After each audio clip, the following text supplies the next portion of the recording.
జనసేన పార్టీకి సంబంధించిన వారు ఎవరైతే పదవులు పొందారో వారి అనుచరులు వారితో కలిపి ఒక సమావేశాన్ని నిర్వహించారు. దానిలో కూడా సుదీర్ఘంగా మాట్లాడారు. ఆయన మాటలు, ఆయన ఉపన్యాసాన్ని మొత్తంగా పరిశీలిస్తే చాలా విచిత్రంగా అనిపిస్తూ ఉంటుంది.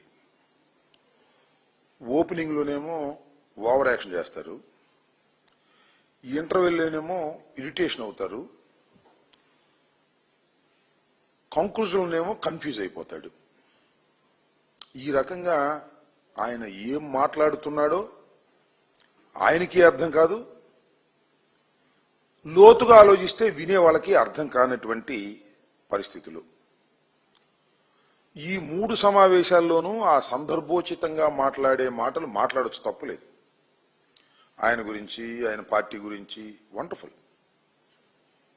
దానితో పాటు వైఎస్ఆర్ కాంగ్రెస్ పార్టీని, వైఎస్ఆర్ కాంగ్రెస్ పార్టీ నాయకత్వాన్ని దూషణ చేయటం, తీవ్రమైన పదజాలాన్ని వాడటం,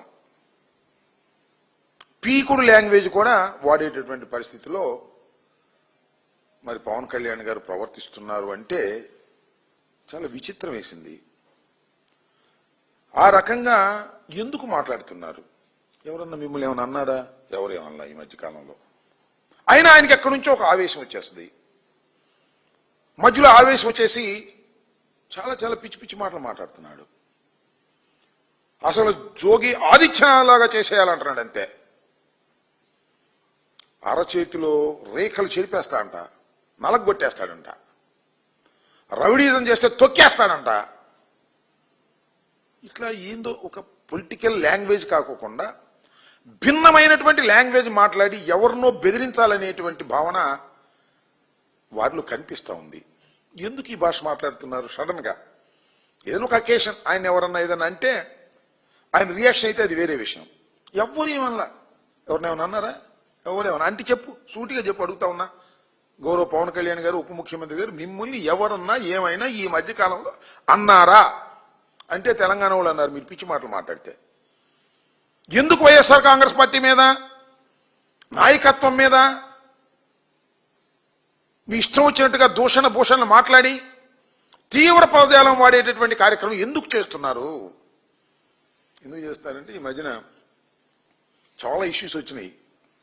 కూటమి ప్రభుత్వం అసమర్థత వలన అనేకమైన ఇష్యూస్ వచ్చాయి. వాళ్ళ ప్రధానంగా మెడికల్ కాలేజీలు, ప్రభుత్వ రంగంలో ఉన్నటువంటి మెడికల్ కళాశాలలను ప్రైవేటు పరం చేసేటటువంటి కార్యక్రమం చేస్తున్నాడు నారా చంద్రబాబు నాయుడు గారు, కూటమి ప్రభుత్వం. భవిష్యత్తులో లక్షల కోట్ల విలువ చేసేటటువంటి మెడికల్ కళాశాలలు, భవిష్యత్తులో పేద ప్రజానీకానికి బ్రహ్మాండంగా ఉపయోగపడేటటువంటి మెడికల్ కళాశాలలు, వీటన్నిటినీ తీసుకువెళ్లి ఆయనకు సంబంధించిన తాబేదారులకు ఇచ్చి దానిలో కోట్లు కోట్లు కిక్ బ్యాక్స్ కాజేసి చంద్రబాబు నాయుడు గారు వాళ్ళ అబ్బాయి జేబులు నింపుకోవాలనేటువంటి ప్రయత్నం చేస్తున్నారనే విషయం ప్రజలకు పూర్తిగా అర్థమైపోయింది. అర్థమయ్యే విధంగా వైఎస్ఆర్ కాంగ్రెస్ పార్టీ ఉద్యమం నడుపుతా ఉంది. కోటి సంతకాలు ధైర్యంగా వచ్చి ప్రజలు పెట్టారు. మెడికల్ కళాశాలను ప్రైవేటీకరణ చేయటం తప్పు, వైఎస్ఆర్ కాంగ్రెస్ పార్టీ చెబుతున్నది వాస్తవం, ఇది స్కాము అని చాలా స్పష్టంగా సంతకాలు పెట్టి ఇస్తే అవి తీసుకెళ్లి మేము గవర్నర్ గారికి సబ్మిట్ చేసినటువంటి సందర్భం. ఒక విధంగా రెఫరెండం లాగా. అఫ్కోర్స్ మీకు ఓట్లు వేశారు, మీరు గెలిచారు. మీరు ఓట్లు వేసి గెలిస్తే మేము అడ్డుగోలుగా ఏదైనా చేస్తే ఊరుకోము అని ప్రజలు చైతన్యవంతమై సంతకాలు పెడితే దేనికి దాన్ని డైవర్ట్ చేయడానిక ఈ మాటలు మీరు మాట్లాడుతుంది?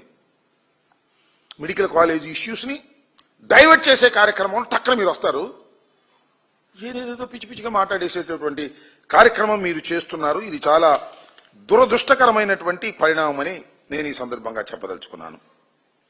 అదేవిధంగా మేమేమన్నాం, వైఎస్ఆర్ కాంగ్రెస్ పార్టీ కానీ జగన్మోహన్ రెడ్డి గారు కానీ మెడికల్ కాలేజీలు స్కామ్ జరుగుతూ ఉంది. ఈ స్కాములో ఎవరైనా చేరితే మెడికల్ కళాశాలను కొని డబ్బులు చంద్రబాబు నాయుడు గారికి, చంద్రబాబు నాయుడు గారి కొడుక్కి ఇచ్చి కిక్ బ్యాక్స్ తీసుకొని స్కాములో భాగమైతే విచారణ చేస్తాం మా ప్రభుత్వం వచ్చిన తర్వాత. ఆ విచారణ క్రమంలో మిమ్మల్ని శిక్షిస్తాం, ఆ క్రమంలో మిమ్మల్ని లోపల కూడా వేస్తాం అని మేము చెప్పాం. స్కామ్ ఉంది అని చెప్తున్నాం. మమ్మల్ని లోపలేస్తారా, మీ సంగతి తెలుస్తాం. ఎందుకంత భయం? చంద్రబాబు నాయుడు గారికి మాట్లాడలేక ఈయన మాట్లాడతాడు. ఎందుకు?